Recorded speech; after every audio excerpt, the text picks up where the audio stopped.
ఎఫెసీ పత్రిక 4వ అధ్యాయం. ఎఫెసీ పత్రిక 4వ అధ్యాయము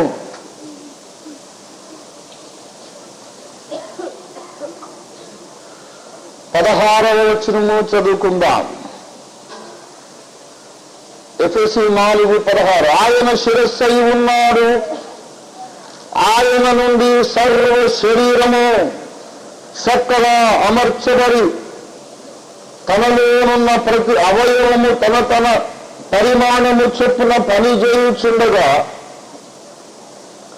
ప్రతి కీలు వలన కలిగిన బలము చేత అతుకబడి ప్రేమ యందు తనకు క్షేమాభివృద్ధి కలుగునట్లు శరీరమునకు అభివృద్ధి కలుగజేసుకొనుచున్నది. చిన్న మాట ప్రార్థన చేసుకుందాము. ప్రేమ కలిగిన మా పరిశుద్ధుడా పరమ తండ్రి, ప్రార్థించకుండా నీ కృపను నీ శక్తిని ఆశ్రయించకుండా నీ సామర్థ్యం కొరకు అడుక్కోకుండా నీ గ్రంథమును వాక్యమును ధ్యానించ మొదలుపెట్టే ధైర్యము తెగువ మాకు లేదు నాయన. మీరే సహాయం చేసి నీ వాక్యమును అర్థం చేసుకునే జ్ఞానమును లోబడే విధేయత గల హృదయమును మాకందరికీ అనుగ్రహించి ఈ కొద్ది వాక్య ధ్యానము చేత మాకందరికీ సంఘముగాను సామాజికముగాను ఒక్కొక్కరికి వ్యక్తిగతముగాను అత్యున్నత క్షేమాభివృద్ధిని ఇప్పుడు మీరే అనుగ్రహించమని యేసయ్య నామములోనే వేడుకొనుచున్నాము పరమ తండ్రి. ప్రభువునందు ప్రియులారా, చదివినటువంటి లేఖన భాగములో ఒకే ఒక చిన్న మాటను మీ దృష్టికి తెచ్చి ముగించాలని నేను ఆశిస్తూ ఉన్నాను. కీలు వలన కలుగు బలము అనే మాట మీద మన దృష్టిని మనము కేంద్రీకరిద్దాం. సంఘములకు బలము కలగాలంటే, విశ్వాసికి బలము కలగాలంటే ఏం చేయాలి? ప్రభునందు ప్రియులారా, లేఖనములలో పలుమార్లు దేవుడు మనతో మాట్లాడుచున్నటువంటి ఒక మాట ఏమిటంటే, మీరు బలవంతులై ఉండండి, మీరు బలవంతులై ఉండండి అని లేఖనాల్లో ప్రభువు అనేక సార్లు మనతో మాట్లాడుతూ ఉన్నాడు. ఎఫెసీ పత్రిక 6వ అధ్యాయము 10వ వచనము చూడండి దయచేసి. తుదకు ప్రభువు యొక్క మహాశక్తిని బట్టి మీరు ఆయన యందు బలవంతులై ఉండండి అన్నాడు. దేవునికి స్తోత్రం కలుగును గాక. ప్రియులారా, మనము బలవంతులమై ఉండాలి అని దేవుడు కోరుతున్నాడు. దేవుని కోరిక ఏమిటండి? మనం బలహీనులుగా ఉండాలని కాదు, మనం బలవంతులుగా ఉండాలి. God wants you to be strong. బలవంతులుగా ఉండాలి. బలవంతులుగా ఉండాలంటే ఏం చెయ్యాలి అనే మాటకు సమాధానము చాలా సుదీర్ఘమైనది. కొండవీర్చి అంటాడంట. 20 పేజీలు రాసినా అయిపోలేదు. కానీ రాత్రి ఈ మధ్యాహ్న కాలము దేవుని యొక్క ప్రత్యేక నడిపింపు చొప్పున ఒక్క మాటను మీతో పంచుకోవాలని నేను ఆశిస్తున్నాను. సంఘమునకు బలము కావాలన్నా, నీకు వ్యక్తిగతంగా బలము కావాలన్నా ఒక రహస్యం ఉన్నది. పరిశుద్ధాత్మతో నీవు నింపబడినను నీవింకా బలహీనముగానే ఉండొచ్చు. పరిశుద్ధాత్మ మీ మీదికి వచ్చినప్పుడు మీరు శక్తి పొందుదురు అన్నాడు. కానీ పరిశుద్ధాత్మతో నింపబడిన వారు అనేక మంది శక్తి లేకుండానే ఉన్నారనేది జీవిత వాస్తవం. పరిశుద్ధాత్మ మీ మీదికి వచ్చినప్పుడు మీరు బలవంతులవుతారని యేసయ్య చెప్పాడు. చాలా మంది మీదికి పరిశుద్ధాత్మ వచ్చింది కానీ వాళ్ళు ఇంకా బలము పొందలేదు. దావీదు తల మీద సమూయేలు తైలపు కొమ్ము తీసి నూనెను పోశాడు. పోసిన తరువాత దావీదు ఫిలిష్తీయుని కంటే బలాఢ్యుడైనాడు. ఖడ్గము లేకుండానే వాణ్ణి చంపాడు. అభిషేకం వచ్చిన తర్వాత దావీదు బలాఢ్యుడైనాడా అవలేదా? అయ్యాడు. కానీ ఎన్నో శూరకార్యములు చేశాక బత్షెబను చూడగానే బలహీనుడైపోయాడు. అప్పుడు మరి తల మీద నూనె ఎక్కడికి పోయింది? మరి అభిషేకం ఉన్నది కానీ ఏం లేదు లోపల, బలము లేదు, బలము లేదు.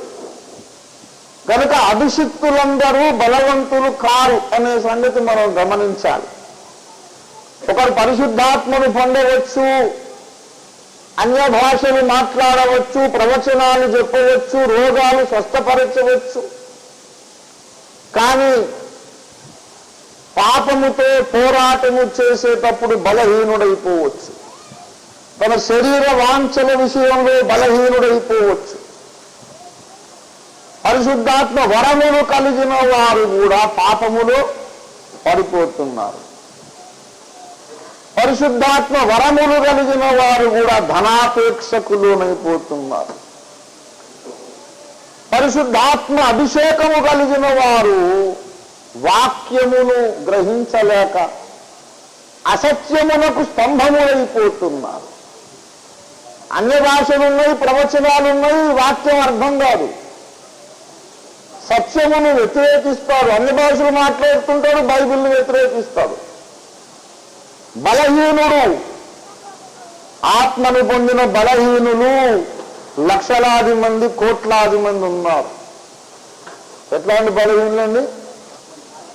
అన్య భాషలు మాట్లాడే బలహీనులు, ప్రవచనాలు చెప్పే బలహీనులు, ఆత్మాభిషేకం పొందిన బలహీనులు, స్వస్థపరిచే వరము కలిగిన బలహీనులు. అరే పరిశుద్ధాత్మ మీదకి వచ్చారు, ఇంకా బలహీనంగా ఉంటే మరి ఆత్మతో లాభం ఏమిటండి అనే సమస్య వస్తుంది. కనుక ప్రియులారా, పరిశుద్ధాత్మ ఒకరిని మీరికి వచ్చినను వారింకా బలహీనుడుగా ఉండడానికి కారణం ఏంటి అంటే, బలము పొందడానికి ఆత్మాభిషేకం ఒక్కటే చాలదు, ఇంకా కొన్ని దినుసులు కావాలి, ఇంకా కొన్ని అనుభవాలు కావాలి. ఏమండి? హార్లిక్స్ తాగండి బలం వస్తుందని ప్రకటన ఎక్కడో చదివాం. ఒకలా చేసి హార్లిక్స్ బాటిల్స్ కొనుక్కొచ్చాడు. రోజు పొద్దున గ్లాసు, రాత్రి గ్లాసు హార్లిక్స్ తాగుతున్నాడు. దాని అన్నం మానేశాడు, ఏమి తిన్నాడుగా, టిఫిన్ చేయడు, లంచ్ చేయడు, రాత్రి భోజనం చేయడు. హార్లిక్స్ తాగితే బలం వస్తుంది అనుకోని వస్తుందా? బలములకు హార్లిక్స్ మంచిదే, బలవర్ధక టానిక్కే. కానీ అవతల అన్నం మానేసి హార్లిక్స్ మీద, ఒట్టి హార్లిక్స్ మీద ఉంటే వీడు బలవంతుడు కాలేడు. అలాగే దినుసులు చాలా ఉన్నాయి. ఆత్మ పొందాలి, పొందాలి, పొందాలి, పొందాము. పొందిన తర్వాత కూడా అసూయను గెలవలేము, కామక్రోధములను గెలవలేము, విశాల హృదయం ఉండదు, క్షమించలేడు, సహించలేడు, ఇవన్నీ ఉండవు. కనుక ప్రియులారా, మనము బలవంతులను కావాలి అంటే ఇక్కడ ఒక రహస్యం ఉంది. ఎన్నో ఉన్నాయి రహస్యాలు. అందులో కీలు వలన బలము కలుగుతుంది. బలము దేని వలన కలుగుతుంది? కీలు వలన బలము. ఆత్మాభిషేకము వలన బలం కలుగుతుంది. రెండవదిగా కీలు వలన బలం కలుగుతుంది. కీలు అనగా అర్థమేమి?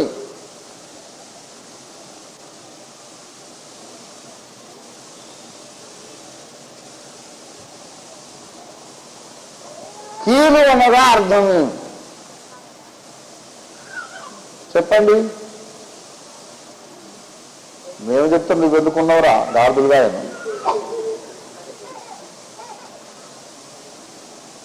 చెప్పండి చెప్పండి అట. కీలు అనగా అర్థం ఏమి?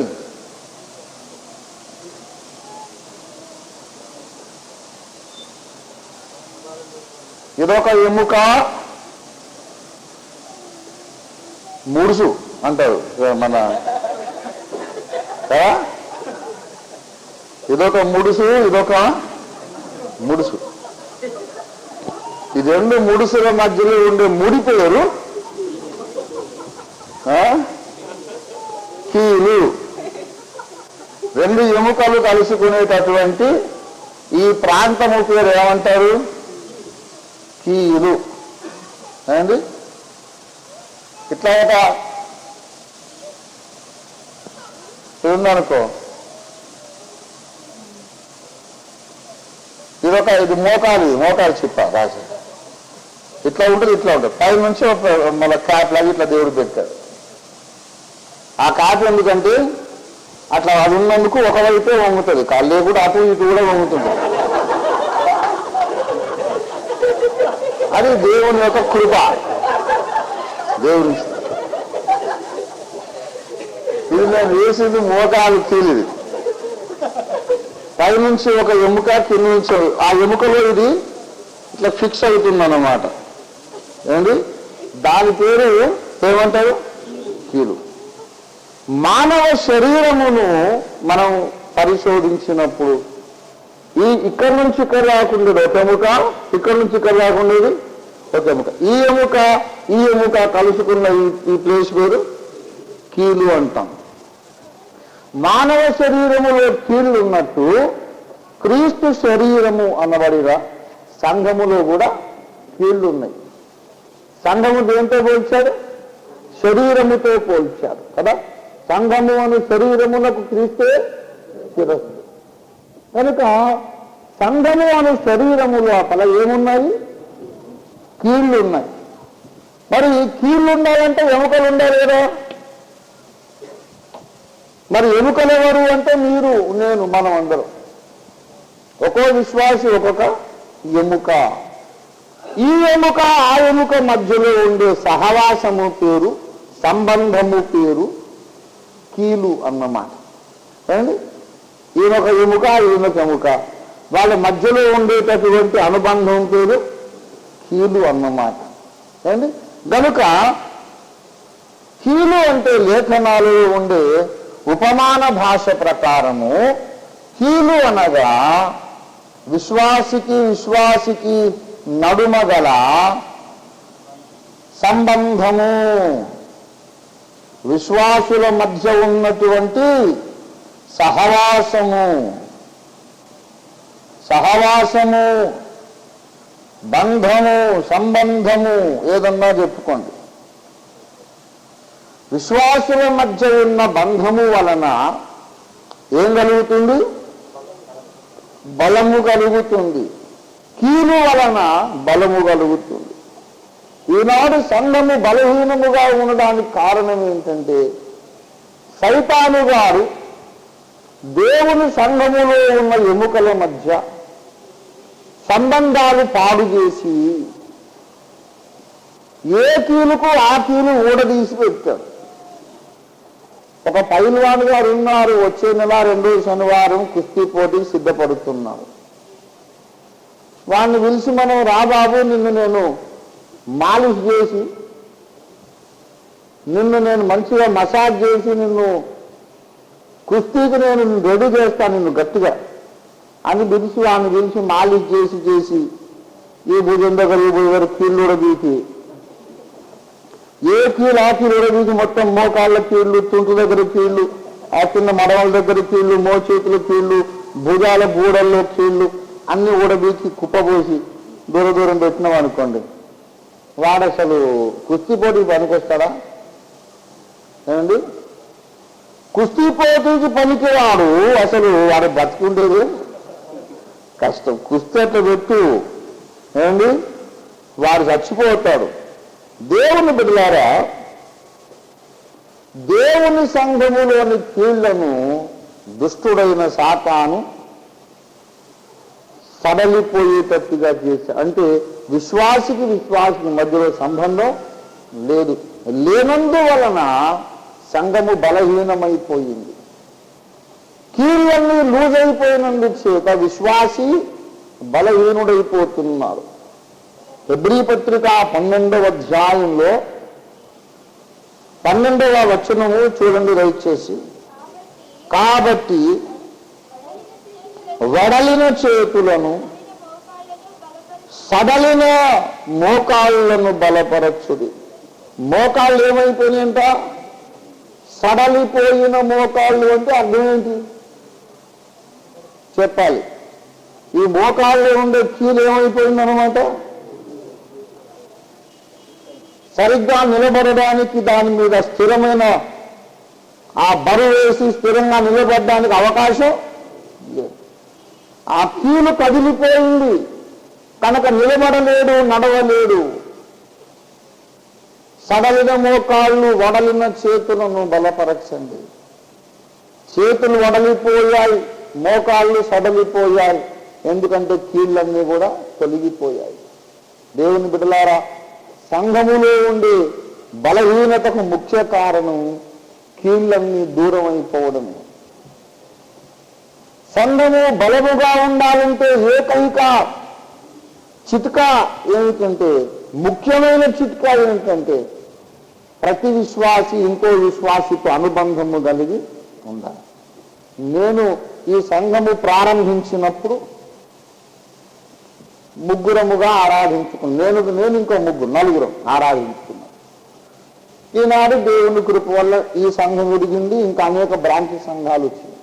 దేవునికి స్తోత్రం. కానీ ఆనాటికి ఈనాటికి నేను ఎన్ని వందల సార్లు చెప్పాను, లేచి ఒకరిని ఒకరు పరామర్శించుకొని వెళ్ళండి. ఏదో సూపర్ బజార్కి వచ్చినట్టు, చేపల మార్కెట్కి వచ్చినట్టు అయిపోయింది ఆ పని, వదిలిపెట్టింది ఇదే మహాభాగ్యం, నడువు తొందరగా బయటపడు అని,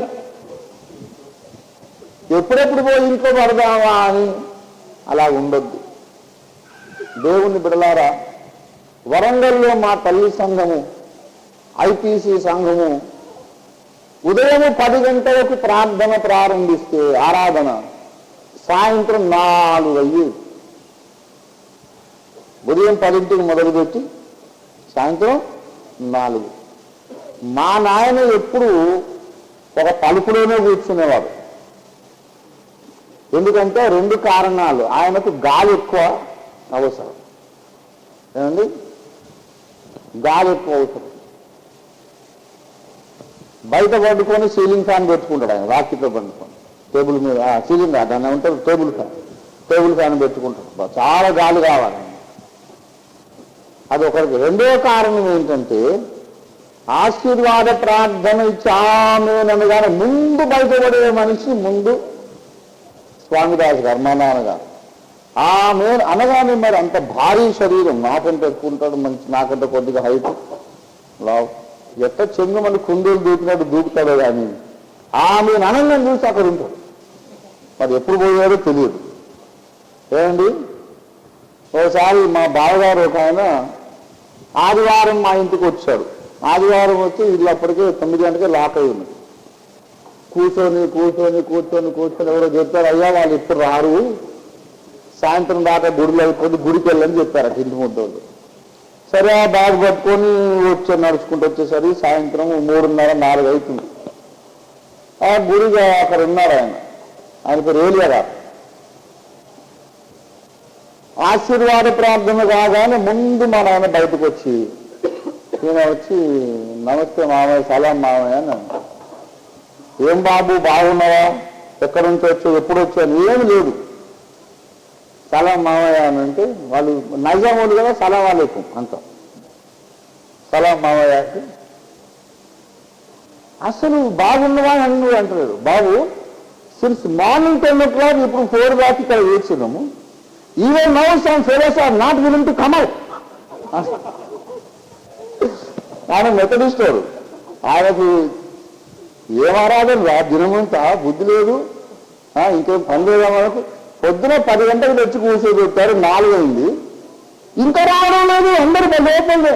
అంటే మా చిన్నప్పుడు మాకుండే ఆరాధన పద్ధతి ఎట్లంటే, 4 గంటలకు ఆశీర్వాద ప్రార్థన ఇస్తే 5 గంటల దాకా బయటికి రా. అది ఈయనకు చాలా కోపం అన్నమాట. అయిపోయినా లంచ్ టైం దాటిపోయి సాయంత్రం అయింది, టీ టైం అయింది, ఇంకా ఏందిరా లోపల అంటే ఒక్కరినొకరు పట్టుకొని వదలరు. పట్టుకొని అక్క బాగున్నావా, బావగారు మా పిల్లలు బాగున్నారా, ఏం సంగతి, ఎట్లుంది ఆరోగ్యం, చిక్కుకొని ఏంది అక్క నువ్వు అని అన్నగారు. ఈ మగోళ్ళు పట్టుకొని ముచ్చట్లు వదలరు, ఆడవాళ్ళు ముచ్చట్లు వదిలిపెట్టారు. ఒక కుటుంబం అంటే కుటుంబం ఎన్నో ఏళ్ల తర్వాత రక్త సంబంధులు కలిస్తే ఎంత ప్రేమను, ఆదివారం కలుసుకుంటే అంత ప్రేమ. 4ంటికి ప్రార్థన అయిపోతే 5 దాకా బయటికి రాదు. ఇంటికి వచ్చి మేము అన్నం తినేసరికి 6 అయ్యేది. అందుకు అలవాటైంది మధ్యరాత్రి మళ్ళీ రాత్రి భోజనం 12 గంటలకు అనమాట. 6 గంటలకు తిని మళ్ళీ 8కి ఏం తింటాము, అప్పుడు 12 గంటలకు అన్నం తినేది. అప్పటి నుంచి ఇప్పటిదాకా మాకు అలాగ అలవాటైంది. ఎందుకు చెప్పాను ఈ విషయం అంటే, మనం ఇక వచ్చేదేమో 11ంటికి, కూటం అయిపోతుంది 2 గంటలకు. ఒక్క పావు గంట ఉండి, బ్రదర్ బాగున్నారా, ఎలా ఉన్నా, ఆరోగ్యం బాగుందా, ఏమైనా సమస్యలా, మా ఇంటికి రండి. అసలు మన విశ్వాసుల్లో ఎందరి ఇల్లు ఎంతమందికి తెలుసు? అసలు ఎవరినైనా పక్కని మా ఇంటికి రండి అన్నాయని పిలిచారా? మీ ఇంటికి వస్తారమ్మా అన్నారా? అక్కడ దిగబెట్ట కదా అని ఎన్నిసార్లు చెప్పాను. ఇది చేపల మార్కెట్ కాదు, సూపర్ మార్కెట్ కూడా కోపడ్డం లేదు. నేను క్షేమాభివృద్ధికరమైన విషయం చెప్తున్నాను. మీ పక్క విశ్వాసికి మీకు గట్టి ప్రేమ బంధం ఉండాలి. లేకపోతే కీలు వడిలిపోయిందని అర్థం. కీలు వడిలిపోయినందుకు నీకు బలము లేదు. నీ జీవితంలో జరుగుతున్నటువంటి బలహీనతలకు ఇది ముఖ్య కారణం. సంఘములో ప్రతి ఒక్క వ్యక్తి ఇంకో వ్యక్తిని మిక్కుటముగాను గాఢముగాను ప్రేమించాలి. దేవునికి స్తోత్రం కలుగునుగాక. మనం అసలు బంధువులం అండి. అసలు బంధువులు మనమే. రక్త సంబంధులు మన బంధువులు కాదు. యేసయ్య రక్తాన్ని బట్టి కలిగిన ఈ బంధుత్వమే నిజమైన బంధుత్వం. దేవునికి స్తోత్రం కలుగునుగాక. ప్రభునందు ప్రియులారా, సంఘములో ఉండే సహవాసము వలన మనకు అర్థము కాని ఒక మర్మమైన రీతిలో దేవుని బలము మన లోపలికి ప్రవహిస్తూ వస్తూ ఉంటుంది. ఎలా బలపడతామో తెలియదు, కానీ ఇదొక మర్మం, ఇదొక ఆశ్చర్యం. అందరితో నీవు కలిసిమెలిసి ప్రేమలో అంటుకట్టబడి ఉండుట చేత దేవుని శక్తి నీ లోపలికి ప్రవహిస్తూ ఉంటుంది. గనుక ప్రియులారా, ఈ కీలు లేక సహవాసం ఉండాలంటే కొన్ని విషయాలు మన లోపల మనం నేర్చుకోవాలి. సహవాసము అనేది బలంగా ఉండాలంటే, కీళ్ళు వడలిపోకుండా బలంగా ఉండాలంటే మొట్టమొదట మనకు కావలసింది సహనము, ఓర్పు. దేవుని బిడ్డలారా గమనించండి. కొలసీ పత్రిక 3వ అధ్యాయము 13వ వచనము చూడండి దయచేసి. ఎవడైనను తనకు హాని చేసనని ఒకడు అనుకొనిన ఎడల ఒకరిని ఒకడు సహించుచు ఒకరిని ఒకడు క్షమించుడి. దేవుని బిడలారా, హాని చేసనని అనుకున్న ఎడల మీరు ఏం చేయాలి? సహించుడి, ఓర్చుకొనుడి. దేవుని బిడలారా, సహించుట, ఓర్చుకొనుట ప్రేమలో ఉండిన ఒక ప్రథమ లక్షణం, మొట్టమొదటి లక్షణం. 1 కొరింథీ పత్రిక 13వ అధ్యాయం, 1 కొరింథీ పత్రిక 13వ అధ్యాయము 7వ వచనము చూడండి. ప్రేమ అన్నిటికీ తాళుకొనును, అన్నిటినీ నమ్మును, అన్నిటిని నిరీక్షించును, ప్రేమ అన్నిటినీ ఓర్చును. ప్రేమలో ఉండే ఒక లక్షణం ఏంటి? ఓర్చుకొనుట. ఏమండి? ఓర్చుకోవడం అంటే అర్థం ఏంటి? కొన్నిసార్లు నేను తమాషా చేస్తుంటాను చూసారా, ఇంకో 10 నిమిషాలు ప్రసంగం చేస్తా ఓర్చుకుంటారా అంటే అందరూ చేతులు ఎత్తులు. నిన్న కూడా అలాగే చేశారు జాతరలో. అందరూ ఓర్చుకుంటాం అంటే కష్టంగానే ఉందన్నమాట. లేదు సార్, కష్టంగా లేదు, చాలా బాగుంది చెప్పండి అంటున్నారు. ఓర్చుకొనుటనే మాట ఎప్పుడు వాడతాము? బాధ ఉంటే కదా ఓర్చుకోవడం. రూపాయలు ఇస్తా ఓడ్చుకుంటావా అంటే ఓడ్చుకునేది ఏముంది సార్, ఈ ఆలస్యాన్ని ఓడ్చుకోలేకపోతున్నా, తొందరగా ఇల్లు అది లాక్కుంటాం. రక్షిస్తే ఓడ్చుకునేది ఏముంది, పరమానందమే కదా. అట్లా కాకుండా మీ దగ్గరనే ఒక 1000 రూపాయలు టోపీ పెడతా ఓడ్చుకుంటావా అని అంటే అది కష్టం. మనం నష్టపోయినప్పుడు ఓర్చుకోవాలి, మనకు బాధ అయినప్పుడు ఓర్చుకోవాలి. అనగా దీనికి అర్థం ఏంటంటే మీరు ఓర్చుకొనుడి అని బైబిల్లో చెప్పారంటే అర్థం ఏంటంటే క్రైస్తవ సంఘ సహవాసములో ఒక విశ్వాసి వలన ఇంకో విశ్వాసికి నష్టములు జరుగుతాయని అర్థం. ఓర్చుకోండి అంటే అర్థం ఏంటి? ఒక విశ్వాసి వలన ఇంకో విశ్వాసికి నష్టములు జరుగుతాయి, హాని జరుగుతుంది.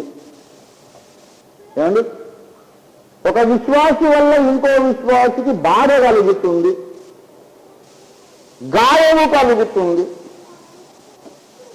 అని అర్థం. సహవాసం అంటే ఎవరి వలన ఎవరికి ఏమి నష్టము కలుగదని కాదు.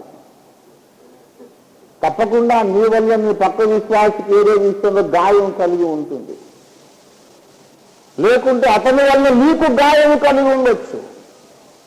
ఓర్పు అవసరమైందంటే అర్థం ఏంటి? ఓర్చుకోవాల్సిన సంగతులు ఉన్నాయి. ఒక విశ్వాసి వలన ఇంకో విశ్వాసికి గాయములు బాధ కలుగుతూనే ఉంటుంది. మనమందరం మనుషులం కనుక ఇది సహజమైన విషయం. కనుక హాని కలిగినని అనుకున్న ఎడల ఒకరిని ఒకడు సహించాలి, ఒకరిని ఒకడు క్షమించాలి, ఓర్చుకోవాలి. ఏమండి? ఈ సహనము, క్షమించుట, మరచుట, వెనుకున్న వాటిని మరచుట, దేవునికి స్తోత్రం కలుగునుగాక. ఈ లక్షణాలు లేనందు చేత ఏం జరుగుతుంది చెప్పండి? కీలు లూజ్ అయిపోతుంది. వెనుకున్న వాటిని మరచుట అనేది విశ్వాస జీవితంలో చాలా చాలా చాలా అవసరం. ఫిలిప్పీ పత్రిక 3వ అధ్యాయం 13వ వచనములో చూడండి దయచేసి. సహోదరులారా, తలంచుకొనను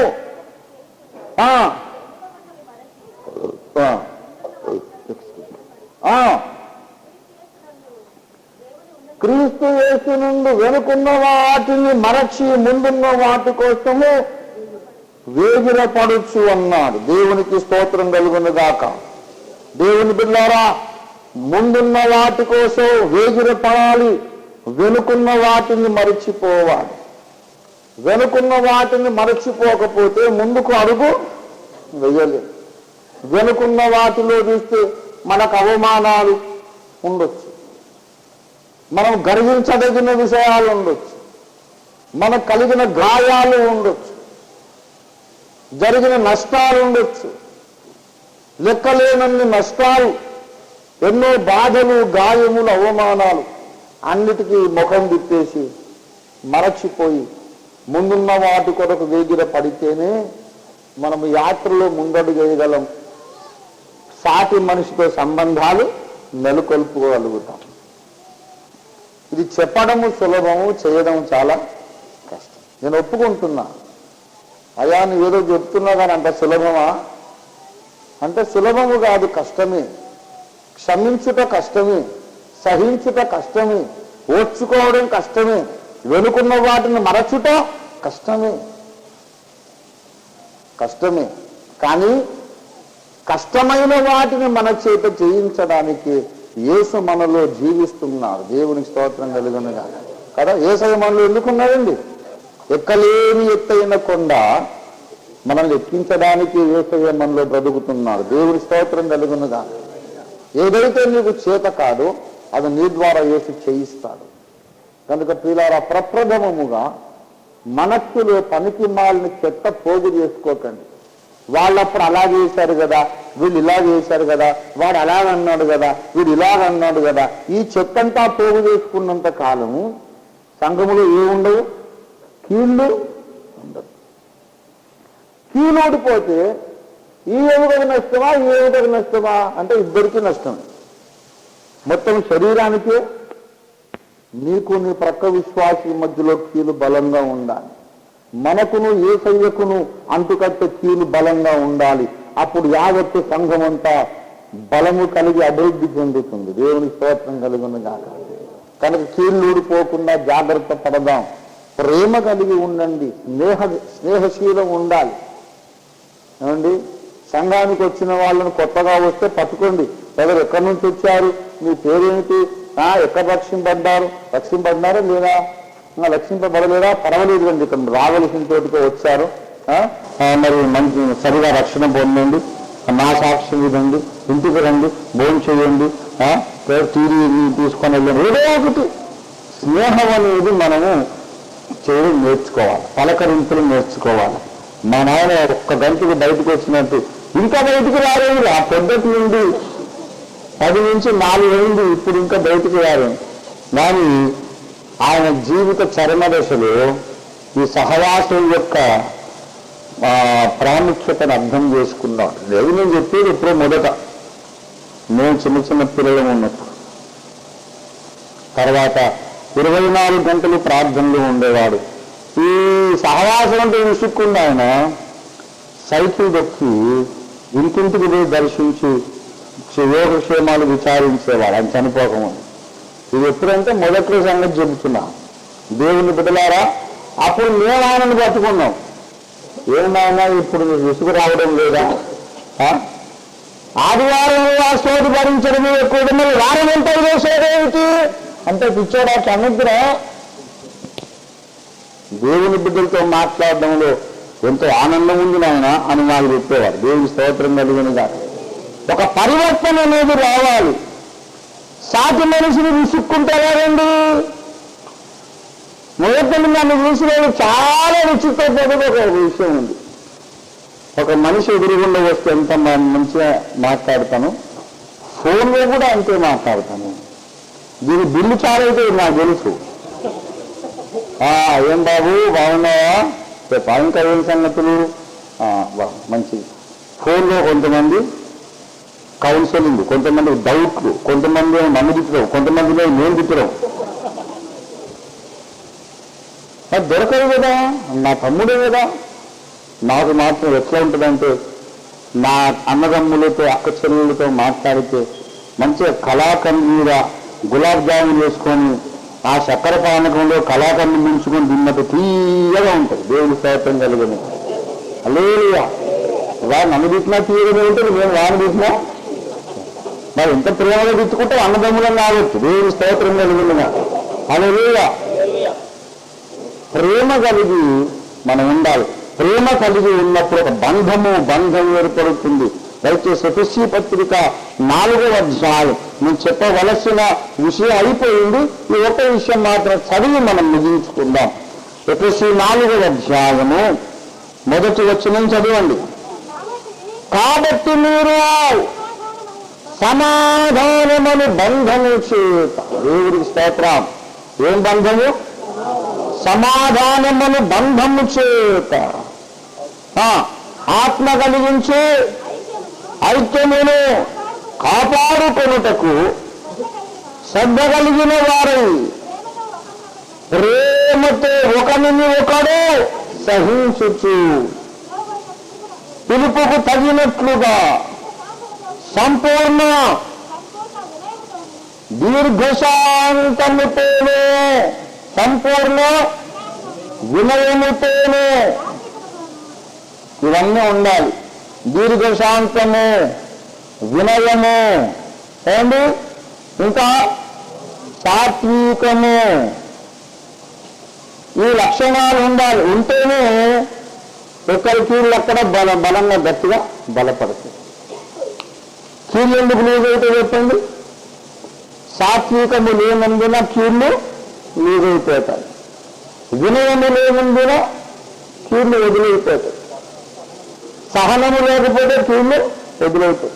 దీర్ఘశాంతం లేకపోతే కీళ్ళు వదిలైపోతాయి.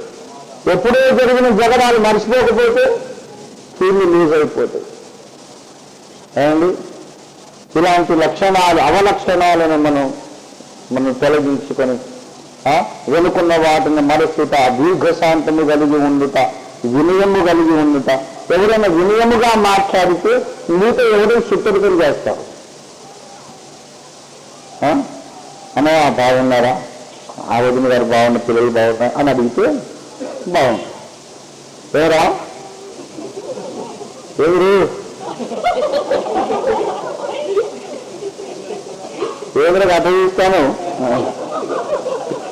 అలాంటే వాడితో సుత్తరికలు చేస్తారు. దేవుడు గారి మీద చెప్పి వాడు వెళ్ళిపోతాడు.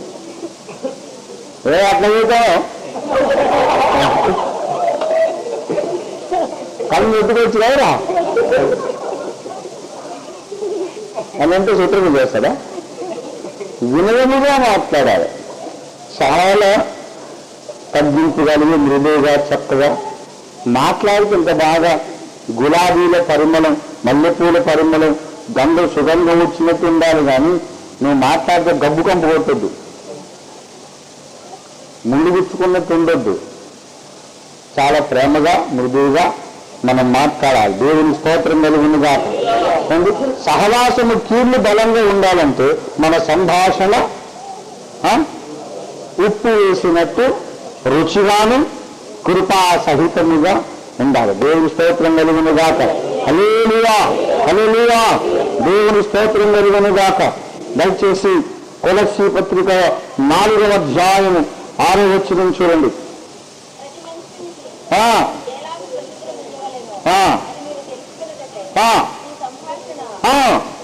మీ సంభాషణ ఉప్పు వేసినట్లు ఎల్లప్పుడు రుచిగలదిగా. ఎంత చక్కటి మాట. నేను ఒక వేరే లోకం నుంచి వచ్చిన వ్యక్తినండి. ఈ విషయాల్లో మా చిన్ననాడు మా సంఘం, తల్లి సంఘాలు ఒక కుటుంబమే. నేను నిజంగా చెబుతున్నాను. ఆంటీ అనేవాళ్ళు, అంకులు అనేవాళ్ళము అందరినీ. మా నాన్న తోడు బుట్లు చెల్లెళ్ళు మేనత్తలే ఆంటీ అనేవాళ్ళం, సంఘంలో అందరినీ ఆంటీ అనేవాళ్ళం. ఎంత ప్రేమగా ఉండేవాళ్ళంటే ఇందులో అసలు చుట్టాలు ఎవరు, బయట ఎవరు తెలియదు. వీళ్ళందరూ మా నాన్న తోడబుట్టిన వాళ్ళు అనుకునేది. వీళ్ళందరూ మా అమ్మ తోడబుట్టిన వాళ్ళు. అన్న అన్న అంటే చెల్లెమ్మ అన్న అంటే పొద్దున మా అమ్మ చపాతీలు చేసుకుంటూ కూర్చుంటూ మా అంకులు వచ్చారు. మా చెల్లెమ్మ ఏం చేస్తున్నారో ముసలం తెల్లకర్ర తెచ్చుకుని, చెల్లెమ్మ ఏం చేస్తున్నారు, రానా కూర్చోను టీ తాగుతాయని ఒక పొయ్యి మీద చేసుకుంటుంది, ఇంకో పొయ్యి మీద కాఫీ టీ కలిపి ఇచ్చేది. మళ్ళీ ఈ రవ్వ ఈ చపాతీ చేసి దాన్ని వేసి ఈ టీరీసుడు రవ్వ లాగా ఇచ్చేసి మళ్ళీ వచ్చి దీన్ని ఇచ్చేసి ఆరాటం. వచ్చిన మర్యాద చేయాలి, మళ్ళీ ఇంటి పని మీద కొత్త వచ్చిన కూర్చునే దానికే పనులు.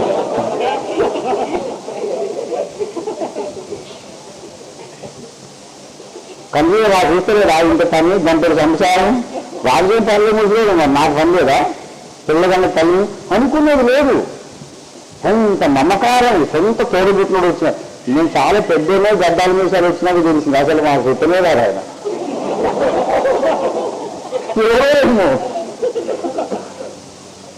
పెద్దలు ఏమిటారు, అమ్మ ఎట్లా మనకి చుట్టామంటే ఏం కాదుగా మన సంఘ సభ్యుడు అంతే.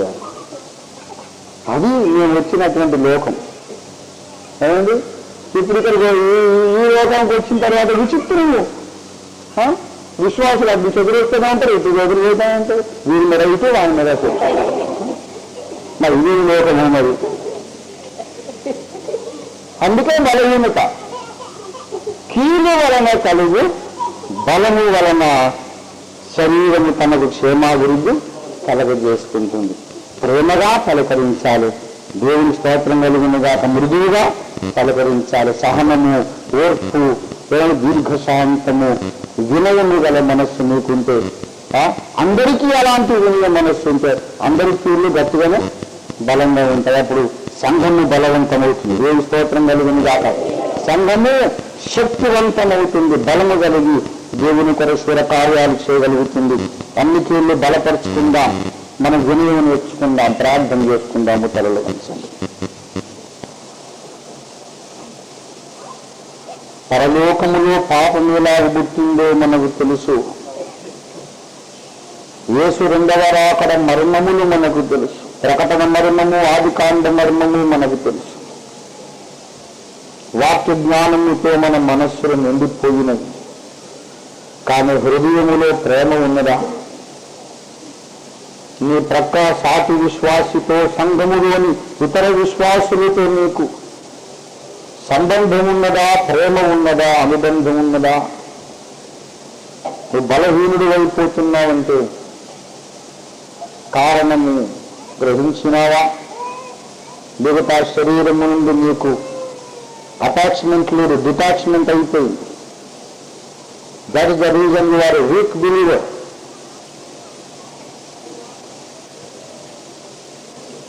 నీ కీలు మళ్ళీ అతికించుకో, సంఘములో చేరు. సంఘములో నీవు ప్రేమతో అంటూ కట్టబడి ఉండాలి. ఆదివారం హాజరించుకోవడం కాదు సహవాసం అంటే.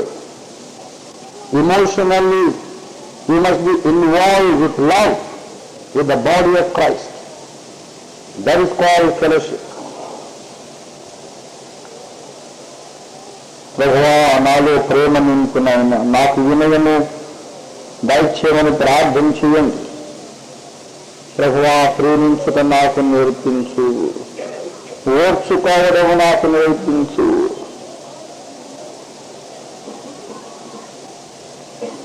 ఆదిమ సంఘములో మొదటి శతాబ్దములో విశ్వాసులు ఒకరిని ఒకరు ఎలాగూ ప్రేమించినారు, అలాగున మేము నిష్కల్మషముగా ప్రేమించడానికి సహాయము చేయతండి అని వేడుకుందాం. ప్రేమ లేని వాడు దేవుని ఎరుగడు, ప్రేమ లేని వాడు బలవంతుడు కాలేడు, ప్రేమ లేని వాడు దేవుని కోసం గొప్ప కార్యాలు చేయలేడు. ప్రభువా, నీ ప్రేమను మా హృదయాలు కుమ్మరించని ప్రార్థించి అందరూ కూడా చేతులు పైకెత్తండి. ప్రభు తత్వ ఆకాశంతటి చేతులు పైకెత్తండి. దేవా, నీ ప్రేమ నా గుండెలలో కుమ్మరించి, నీ ప్రేమ నా హృదయములో ప్రేక్షించి, నీ ప్రేమ నాలో కుమ్మరించమని ప్రార్థన చేద్దాం. హల్లెలూయా, హల్లెలూయా. అయ్యా, నీ ప్రేమ నాలో నించున్నాయన. Lord, fill me with thy love, Lord. Oh, hallelujah, precious Lord. నీ ప్రేమతో మనం నింపు, నీ ప్రేమతో మమ్మల్ని నింపు.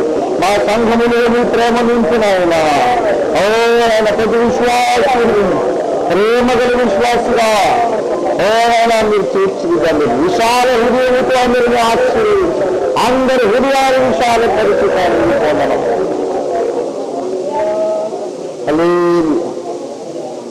ప్రేమ కలిగిన మా పరిశుద్ధ పరమ తండ్రి యేసునాయన, ఆత్మను పొందిన తరువాత కూడా బలహీనత కలగడానికి ఎన్నో కారణాలున్నాయని వాక్యములో నుండి నిరూపణలతో మాతో మాట్లాడినందుకు నీకు స్తోత్రాలు చెల్లిస్తున్నాము తండ్రి. బలము కలిగిన జీవితము, శక్తివంతమైన ఆత్మీయ జీవితమునకు రహస్యం సహవాసమే సరిగా అతుకబడమేనని మీరు బయలుపరిచినందుకు ఎందుకు స్తోత్రాలు చెల్లిస్తున్నాం. మీ మహా అనంతమైన శాశ్వతమైన ప్రేమను మా అందరి హృదయాలలో, నా హృదయంలో, మా హృదయాల్లో ముందుగా నింపండి ప్రభువా. అయ్యా, మీకు వందనాలు. పౌలు, తిమ్మోతి, తీతు ఇలాంటి ఆదిమ సంఘ భక్తులు ఒకరినొకరు ఇలాగ నిక్కుతముగా గాఢముగా ప్రేమించినారు.